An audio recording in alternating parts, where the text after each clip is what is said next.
मित्रों, दोनों राज्यों के कार्यकर्ता हमारे जो फील्ड में बूथ तक के पार्टी के प्रचार करने वाले प्रमुख लोग हैं और जिला स्तर और प्रदेश स्तर के हमारे नेतृत्व गण से चर्चा करने के बाद मैं मानता हूं कि बंगाल में हम 30 में से 26 सीट से ज्यादा भारतीय जनता पार्टी विजयी हो रही है और प्रचंड बहुमत के साथ सीटें जीत रही हैं। हमारी सीटें भी बड़ी मात्रा में बढ़ रही है और सीटों पर जीत का अंतर भी, मार्जिन भी बहुत बड़ी मात्रा में बढ़ रहा है। जहां तक आसाम का सवाल है, 47 में से 37 सीटों से ज्यादा, 37 सीटों से ज्यादा भारतीय जनता पार्टी विजय प्राप्त करेगी। इसके साफ संकेत भारतीय जनता पार्टी की चुनावी मशीनरी से हमें मिले हैं और मैं मानता हूं कि दोनों राज्यों ने एक सकारात्मक मतदान किया है। असम के अंदर आतंकवाद मुक्त असम, आंदोलन मुक्त असम, विकास के रास्ते पर चल पड़ा हुआ असम, रोजगारी के रास्ते पर चल पड़ा हुआ असम, इसके पक्ष में साफ मैंडेट दिखाई पड़ता है। और असम के अंदर इसके साथ साथ बाढ़ मुक्त असम के भारतीय जनता पार्टी के वादे को भी बहुत बड़ा समर्थन मिला है।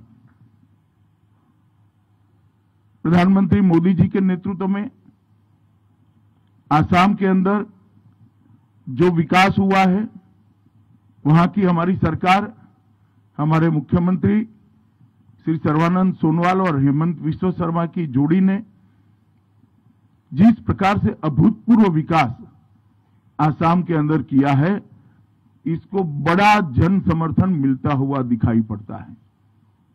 डबल इंजन सरकार का कंसेप्ट असम की जनता को भारतीय जनता पार्टी के आचरण से समझ में आया है और ब्रह्मपुत्र नदी पर 6 से ज्यादा ब्रिज बनना, इसकी शुरुआत होना, 20,000 किलोमीटर से बड़ा रोडों का जाला बुन लेना,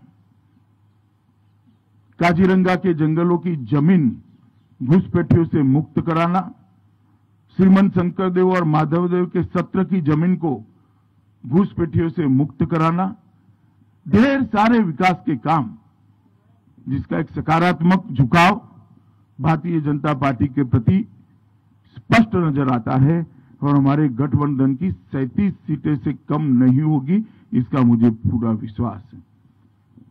दूसरी ओर बंगाल के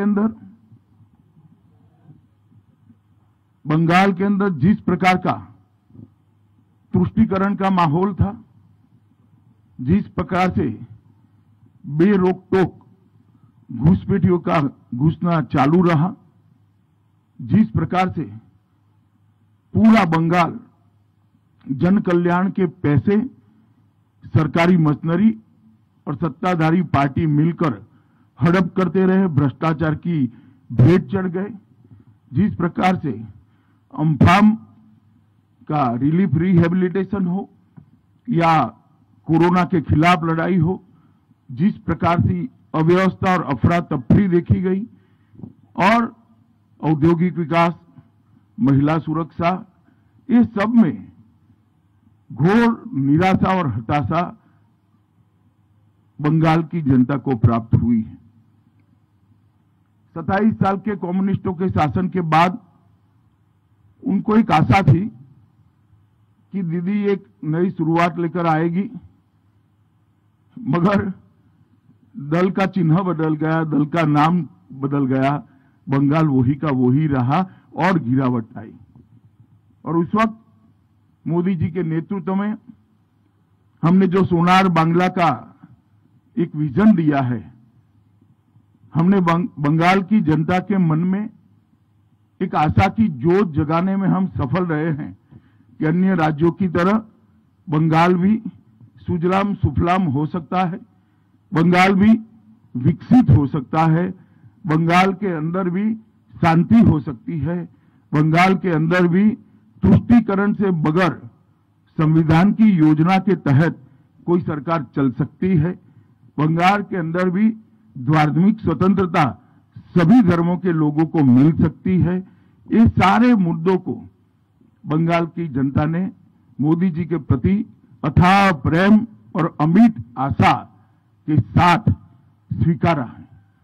जो कार्यकर्ता चुनाव के फील्ड में थे, सुबह सुबह थोड़ी दहशत थी कि हर बार की तरह गुंडे चुनाव को प्रभावित करेंगे, प्रदूषित करेंगे, परंतु मैं चुनाव आयोग को बधाई देना चाहता हूं कि बंगाल के अंदर शांतिपूर्ण चुनाव कराने में चुनाव आयोग को सफलता मिली है।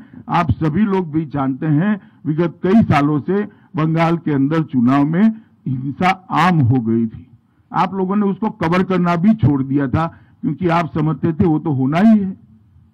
ये पहला चुनाव सालों के बाद हो रहा है जहां एक भी व्यक्ति के मरे बगैर, एक भी बम फटे बगैर, एक भी गोली चले बगैर, एक भी बूथ में रीपोलिंग हुए बगैर बंगाल का चुनाव हो रहा है। मैं मानता हूं ये बहुत शुभ संकेत है। बंगाल की महिलाओं का भी मैं विशेष आभार प्रकट करना चाहता हूं, क्योंकि महिलाओं ने बढ़ चढ़कर भारतीय जनता पार्टी के पक्ष में मतदान किया है।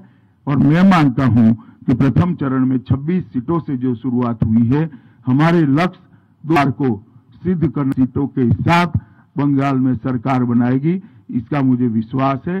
भाजपा के सभी कार्यकर्ताओं का विश्वास है। आसाम में भी अभी जो सीटें हैं, इससे ज्यादा सीटों के साथ हम पूर्ण बहुमत की भारतीय जनता पार्टी की सरकार बनाएंगे। आप लोगों का बहुत बहुत धन्यवाद। अब पूछ सकते हैं आप।